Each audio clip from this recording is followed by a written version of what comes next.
On the last day of October 1846, the lead members of what would become known as the Donner Party struggled through rapidly deepening snow towards their destination. They had been on the move for 5.5 months, enduring starvation, death, and rising tensions between the party's families. Now, finally, they were at the last mountain pass before the descent into the Sacramento Valley, the end of the California Trail.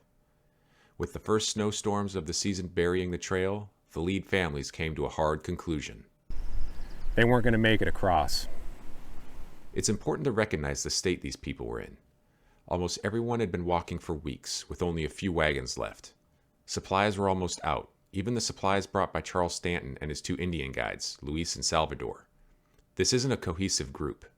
Many of the families harbor grudges with each other and refuse to work together. 45%, almost half of the immigrants, are under 15 years old. They're not accustomed to rough life in the mountains. For the most part, they don't know how to hunt, fish, get food, or survive in the wilderness. The trail had led past a small lake, and the emigrants trudged back to the lake shore to build shelters. All except the two actual Donner families, plus some single men who had served as hired hands. 58 people set up camp at the lake, with another 23 at the Donner camp about 7 or 8 miles away. The Donners had been passed up by the other immigrants while trying to repair one of their wagons, and George Donner, the once captain of the group, had cut his hand during the repair. With limited manpower, they set up tents along Alder Creek. James Reed, whose family is still with the party, crossed the pass weeks earlier after having been banished. He's at Sutter's Fort, getting together supplies for the party. William McCutcheon was recuperating at Sutter's Fort from illness after riding with Stanton to get supplies. McCutcheon's wife and daughter are now stuck with the party. Initially, the immigrants figured they'd be able to cross in a day or two after the storm passed. Once they see the massive snow clogging the pass, they figure otherwise.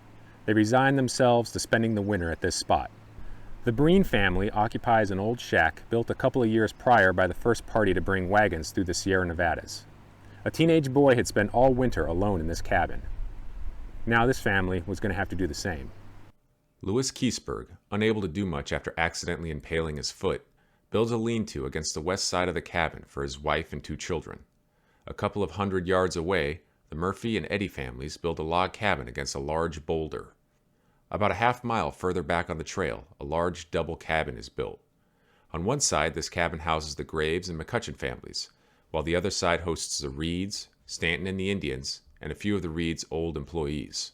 Patty Reed would later write, "Franklin Graves built away from the other members of the company because he wished to, for he and all of his family had minds and wills of their own." There's not a lot of know-how about making cabins among the immigrants, so they begin killing their remaining oxen and use the skins as roofing material.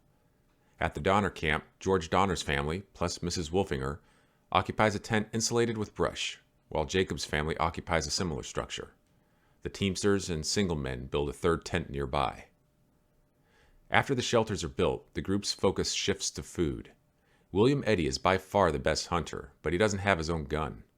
He borrows rifles, with the understanding that he owes half of whatever he kills to whoever loans him a gun. At one point, he's able to kill a bear, but after about a week, the game disappears. On the west side of the pass, Reed and McCutcheon try to get through the pass with supplies, but are stopped by the deep snow. In Bear Valley, they save an immigrant couple who are stranded in the snow. They leave some supplies in the couple's wagon for when they come back for another attempt. Back at Sutter's Fort, they calculate that if the party conserves beef, they'll have enough to last the winter. They don't know about the severe cattle losses the party incurred after Reed left. On November 20th, Patrick Breen begins writing a diary. This diary is the only surviving document written by a Donner Party member during the event. There are another couple of attempts to get through the pass, but the snow is now 25 feet deep there. Reed is relentless in trying to get aid for his family. Small problem. Right now, the U.S. is at war with Mexico, and all the men are off fighting the war. Reed volunteers as well, with the expectation that in return, the government will help rescue his family. The last week of November sees a powerful storm dump more feet of snow on the immigrants. As December begins, each family has to make a tough decision. Food is running out. If some of the people go for help, that will make the remaining food last longer. However, not everyone is physically able to make the trip, and somebody has to stay behind and watch all the children. Eventually, 17 people decide to go. This group will have an advantage the other attempts did not. Franklin Graves, who grew up in the New England mountains, makes 15 pairs of snowshoes for the party out of oxbows and rawhide straps. On December 15th, Bayless Williams, the Reed's servant, dies. His is the first death at the lake camp, and it spurs new urgency for the snowshoe party. The next morning, the snowshoe party sees a break in the weather and sets out from the lake camp with 6 days' worth of starvation rations each. 17 people start out, but 2, Charles Berger and 11-year-old William Murphy, are forced to turn back. They don't have snowshoes. The other 15 trudge over the snow and cross the pass. As they slowly descend, Charles Stanton starts to have problems.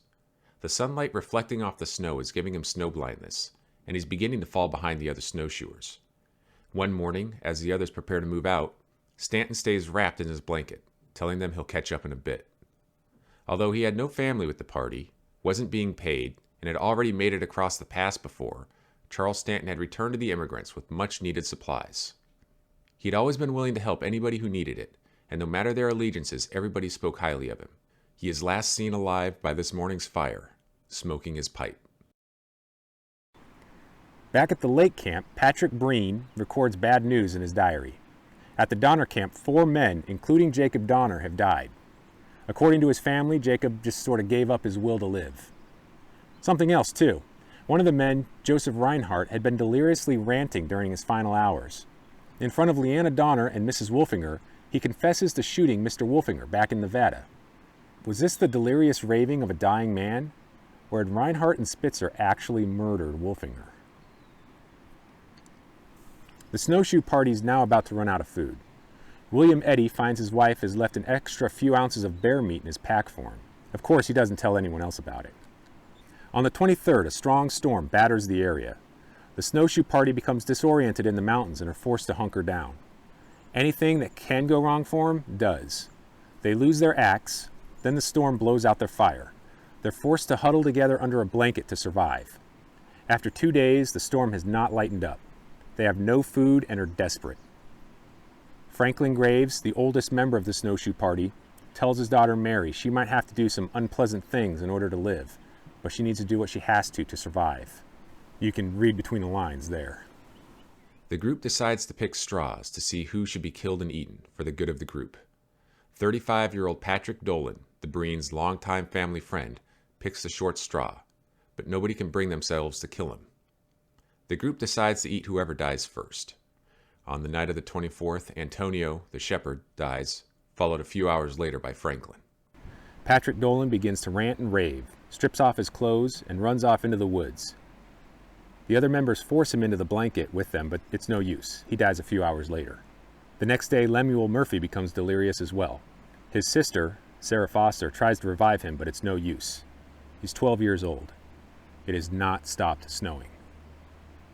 Finally, on the 27th, the snow subsides enough for the snowshoe party to set fire to a tree.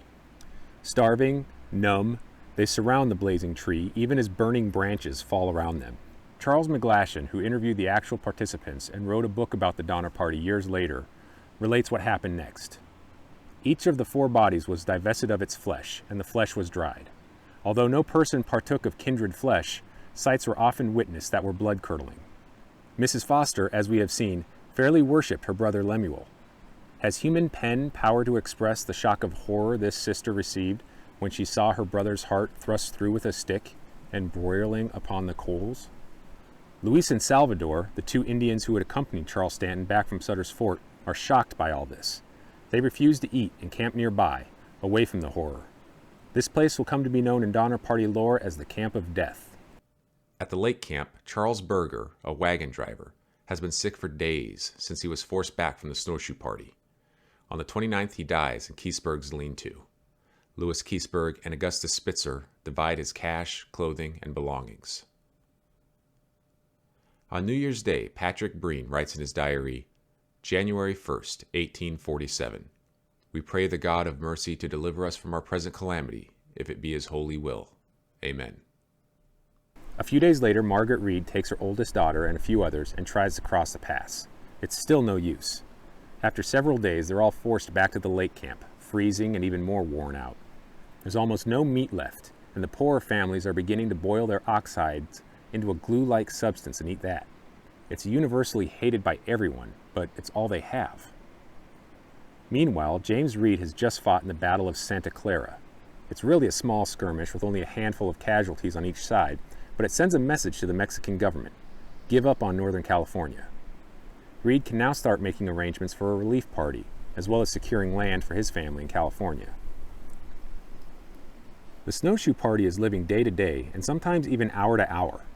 They left the camp of death on the 30th, but where are they going? Even Luis and Salvador are lost. They wander across a canyon and slowly descend in elevation. They're out of food again. As one Donner Party survivor later put it, the flesh of starved beings contains little nutriment. It is like feeding straw to horses. They ditch their snowshoes and eat the rawhide thongs. One night, someone brings up the idea of killing Luis and Salvador for food. William Eddy warns the Indians, who quickly and silently leave the party behind. The next day, Eddy is able to shoot a famished deer. It's too late for Jay Fosdick, though. Jay is weak and unable to keep up with the rest, and his wife Sarah refuses to leave him. Jay dies during the night. In the morning, Sarah watches as the meat from Jay's limbs is stripped. She eats Eddy's venison instead. A few days later, the party finally gets below the snow line and past Luis and Salvador. The two have not eaten for days and have collapsed. Accounts differ as to how close to death each man was at the time, but the majority agree that William Foster shoots both of them in the head. Their bodies are then stripped of meat. There are now only 7 of the snowshoe party left. Luis and Salvador's meat lasts the party long enough to find an Indian trail and follow it. A couple days later, they hobble into a village. The natives initially run from the skeletal, shambling bodies, then feed them acorns and escort them to the nearest white settlement. Eddy outpaces the rest and makes it to Johnson's ranch on the 17th. The rest come into the ranch the next day. They have spent 33 days wandering through the Sierra Nevada mountains, losing over half their number. While the snowshoe party has finally made it to safety, for the lake camp occupants, matters are coming to a head. After returning to the lake camp, Margaret Reed is forced to divide her children up among the other families. The only food they have now are the ox hides they use to roof their cabin, and now that they have to eat those, they're out of a shelter. Virginia Reed is taken in by the Breens. She's intrigued by the family's Catholic rituals and promises that if she survives, she will convert to Catholicism. For most of January, the camps have been quietly desperate. By this point, the cabins have been buried in so much snow they resemble subterranean caves. When they recount life in the cabins, the occupants will often mention how they hear sounds up instead of out. Towards the end of the month, Keseberg's infant boy, who was born on the trail, dies. The pressure the immigrants are under is intense, and it's dividing the families. On January 30th, Patrick Breen notes, "This morning the Graves seized on Mrs. Reed's goods until they would be paid, also took the hides that she and family had to live on. She got 2 pieces of hides from there, and the balance they have taken. You may know from these proceedings what our fare is in camp." That night, Landrum Murphy dies. Over the next few days, 2 toddlers die, Harriet McCutcheon and Margaret Eddy. On February 5th, Patrick Breen writes, "Peggy very uneasy, for fear we shall all perish with hunger. We have but a little meat left, and only part of 3 hides. Has to support Mrs. Reed. She has nothing left but 1 hide, and it is on Graves' shanty. Milt is living there, and likely will keep that hide." Fortunately, events are in motion that aim to save the Donner Party. Since word of the Snowshoe Party's tragedy spread through California, organizations have created donation drives to assist the still stranded immigrants in their plight. James Reed is in San Francisco, organizing a relief party with help from the U.S. Navy. And at Johnson's Ranch, the first relief party starts out on the 5th. Among them is William Eddy. Incredibly, in only 2 weeks, he has regained enough of his strength to tackle the snowy mountain pass again. Unfortunately, Eddy is too late to save his wife. While he is moving up Bear Valley with the rest of the First Relief, Eleanor Eddy dies on the 7th. She is buried in the snow with her daughter Margaret. 3-year-old James is Eddy's only surviving family member and is taken in by Mrs. Murphy. Also taken in by Mrs. Murphy is Milt Elliott. Milt had worked for the Reeds for years and was well liked by them, almost like family. He's been one of the linchpins of the lake camp, doing chores, making sure there's enough firewood, and even going with Mrs. Reed on a aborted attempt to cross the pass. Now he is listless in the Murphy cabin. He dies that night. With the ground under 25 feet of snow, the dead are simply laid in the snow with more snow piled on top of them. Milt Elliott is dragged up and out of the cabin and joins the unorganized graveyard slowly growing around the Breen and Murphy cabins. On February 11th, the First Relief reaches snow too deep for their pack animals to pound their way through. Eddie returns the animals to Johnson's ranch, while 10 men continue on foot. When they reach the supplies left by Reed and McCutcheon back in November, they discover the food has been ruined. At the lake camp, the situation is dire. Mrs. Graves refused to give Mrs. Reed any hides, put Sutter's pack hides on her shanty, would not let her have them, says if I say it will thaw, it will not. She is a case. Teamwork is not making the dream work here. They know they're fighting for their lives, and that means that some people may have to be sacrificed in order for everyone else to survive. A few men turn back from the first relief, but others press on, motivated by a promise of an extra $5 a day. On the evening of February 18th, the 7 men finally approach the cabins by the lake. After hearing their shouts, a woman emerges from a cabin under the snow and asks them hollowly, "Are you men from California, or do you come from heaven?" The rescuers quickly realize the fragile physical and emotional state these people are in. When the Graves family members ask about their father and brother-in-law, the rescuers can only lie and say their snowshoe party members are well but frostbitten. The rescuers give out food, but they do so sparingly. Too much food to starving people can shock the system and end up killing them. The next day, the rescuers go to the Donner tents. Elitha and Leanna Donner, young George Donner, William Hook, Mrs. Wolfinger, and Noah James decide to go with the rescuers. John Baptiste wants to go, but is told to stay behind and look after the rest of the people at the camp. That day, 1-year-old Catherine Pike, whose mother Harriet was part of the snowshoe party, passes away. Her sister, 3-year-old Naomi, will leave with the relief party. It's one less mouth to feed at the camp. Also among the leaving immigrants are Mrs. Reed and her entire family. On February 22nd, the first relief begins a journey over the pass. Very quickly, Margaret Reed realizes 2 of her children, 8-year-old Patty and 3-year-old Thomas, won't be able to keep up with the rest of the people walking out. She agonizes over the decision she has to make. Patty and Thomas are brought back to the lake camp, and Margaret continues on with her 2 other children.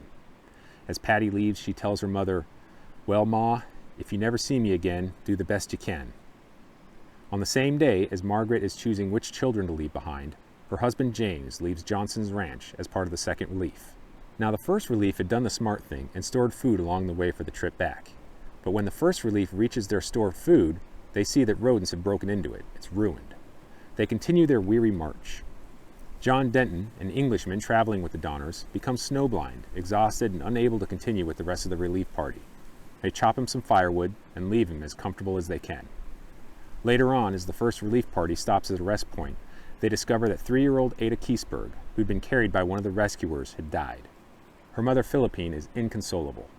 Within a day or two, the second relief party has reached the snow line and is continuing towards the lake camp.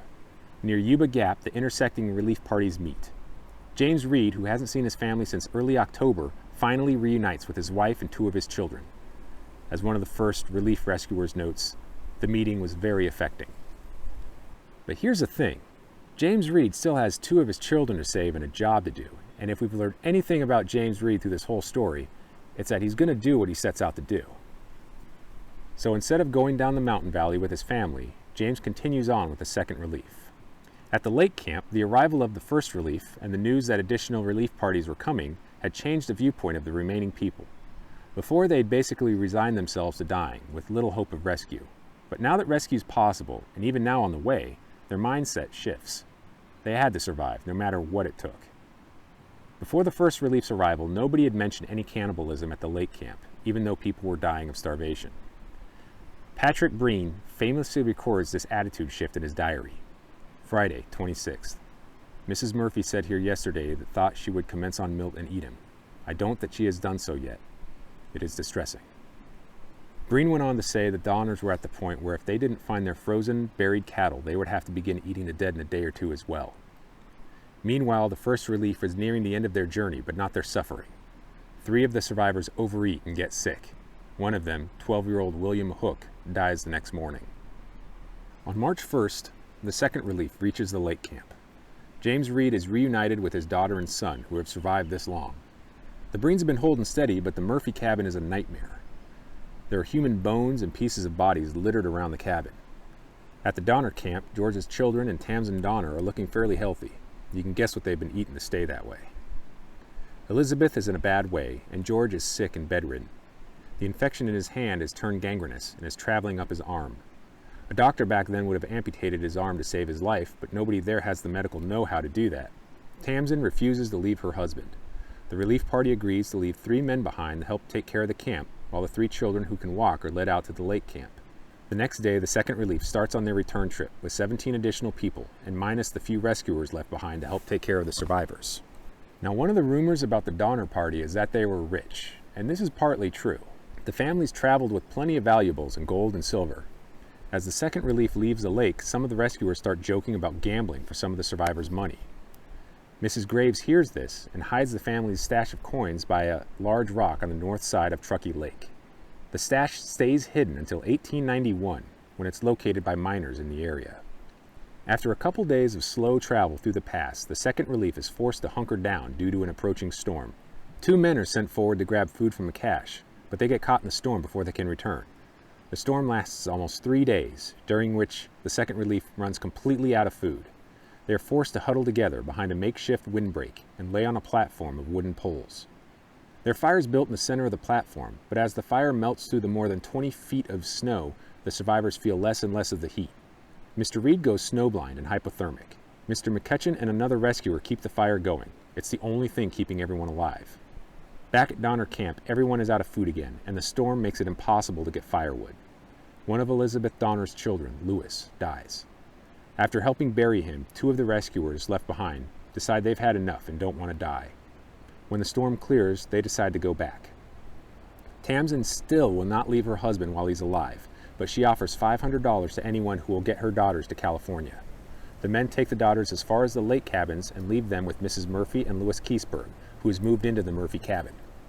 On March 6th, as the first relief nears its destination, the third relief sets out from Johnson's Ranch.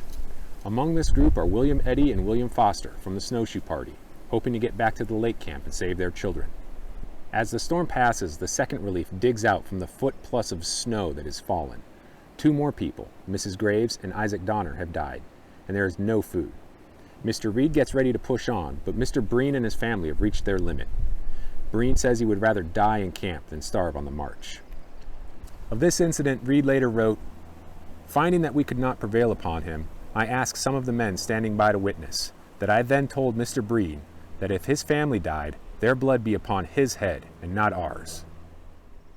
The rescuers set out with Mr. Reed, his children, and Solomon Hook down the mountain, while 10 members of the Breen and Graves families, along with 7-year-old Mary Donner, stay behind. As the first relief finishes their journey to Johnson's Ranch, the third relief passes the Navy officer in charge of the relief efforts. He tells Foster and Eddy that they should wait in Bear Valley until conditions get better for travel. They reply that they've traveled through much worse. Reed's group gets resupplied when they meet up with the guys sent forward for food, which helps them greatly. But the people back at what becomes known as Starved Camp are dying. They have made their way down the 20-foot deep snow pit to be warmed by the fire. When Mrs. Breen discovers one of her sons dying, Mr. Breen tells her to let him die, since he will be better off than the rest of them. 5-year-old Franklin Graves Jr. dies. Mary Donner asks them to get meat off her dead brother. She tells the shocked parents they had eaten her uncle back at Alder Creek, so, no big deal. Years later, the survivors would try to talk around the cannibalism that took place at Starved Camp. Somebody got something from somebody, and something was happening by the fire, but I didn't see it because my eyes were closed, that kind of thing. But they were already starving before they got to that camp, and spent more than a week there with no other food. Back at the lake camp, things are no better. The 3 Donner girls are taken in by Mrs. Murphy and Louis Keseberg. One night, William Foster's boy George goes to bed with Keseberg, and in the morning is discovered dead. Regarding his death, one of the Donner girls later stated, "In the morning the child was dead. Mrs. Murphy took it, sat down near the bed where my sister and myself were lying, laid the little one on her lap, and made remarks to other persons, accusing Keseberg of killing it. After a while he came, took it from her, and hung it up in sight, inside the cabin, on the wall." At Alder Creek, Tamsin asks the last rescuer left there, Nicholas Clark, to go to the lake camp and see if there's any news. He goes there, sees the Donner girls who were supposed to be taken through the pass, and realizes the girls are in danger of something besides just cold and hunger. Back at Alder Creek, he tells Tamsin, who still won't leave her husband's side. Clark and John Baptiste decide to make their own attempt to cross the pass. Around this time, March 12th, Reed's group finally makes it to Johnson's Ranch. the 3rd Relief passes John Denton's frozen body, then comes across starved camp. The survivors are fed, but now there's a new problem. Each member of the relief is carrying at least 50 pounds of dried meat and flour, which sounds like a lot, but really isn't when you're hiking through the Sierra Nevada snow for days on end trying to save stranded immigrants. The starved camp survivors are so weak they cannot walk, and the 3rd Relief still has to get to the lake camp. It's a numbers game. They are trying to save the most people possible, even if that means they can't save everyone. Each rescuer votes to leave the starved camp people behind, except one man. John Stark, over 6 feet tall and 220 pounds, says he will not leave people behind to die. As the rest of the rescuers continue up the pass, he slowly shuttles bags of food, blankets, and each of the starved camp survivors down the mountain.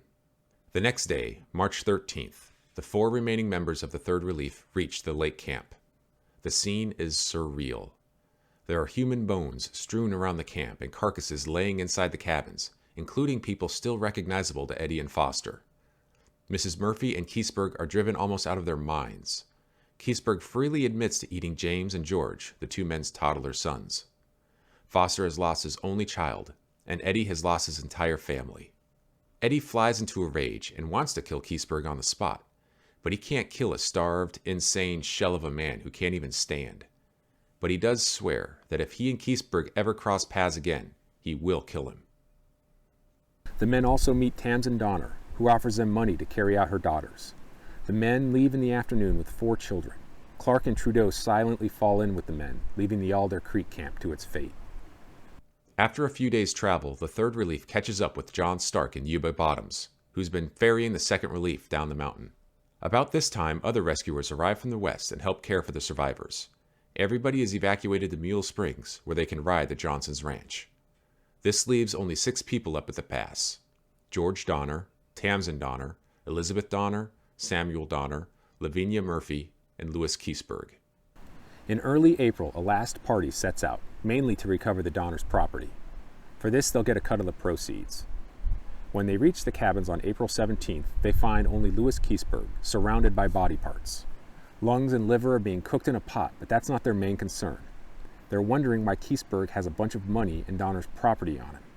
They throw a rope around Keseberg's neck and threaten to hang him, at which point he confesses to burying the Donner's money. Now, the way Keseberg tells it, in late March, Tamsin Donner had come into his cabin. George had finally died, and she was frantically trying to go over the mountains to her girls. She was soaked, probably from falling into a creek, and Keseberg didn't think she'd make it over the pass. She trusted the family money to him to take care of her daughters if he ever made it to California. She stayed the night in the cabin with Keseberg and was dead the next morning. Whatever actually happened, the members go to Alder Creek, find $273 of the Donner's money, and take the most valuable items. They then leave for home, with Keseberg following them. At one of the 1st Relief's campsites, Keseberg sees a piece of calico fabric sticking out of the snow. Keseberg would later tell a writer, "Half thoughtlessly, half out of idle curiosity, I caught hold of the cloth, and finding it did not come readily, I gave it a strong pull. I had in my hands the body of my dead child Ada. She had been buried in the snow, which, melting down, had disclosed a portion of her clothing. I thought I should go frantic. It was the first intimation I had of her death, and it came with such a shock." As the last party came into Johnson's ranch, the Donner Party debacle finally ended. The most fortunate among the party had only lost a toe or two from frostbite, and went on to lead successful, fulfilling lives in California. The Reed and Breen families were the only ones that did not lose anybody, while the Donner, Graves, and Murphy children were orphaned. The 2 youngest Graves children, Jonathan and Elizabeth, died shortly after their rescue. The other surviving children were taken in by settlers in the area. Virginia Reed made good on her promise to become Catholic if she survived.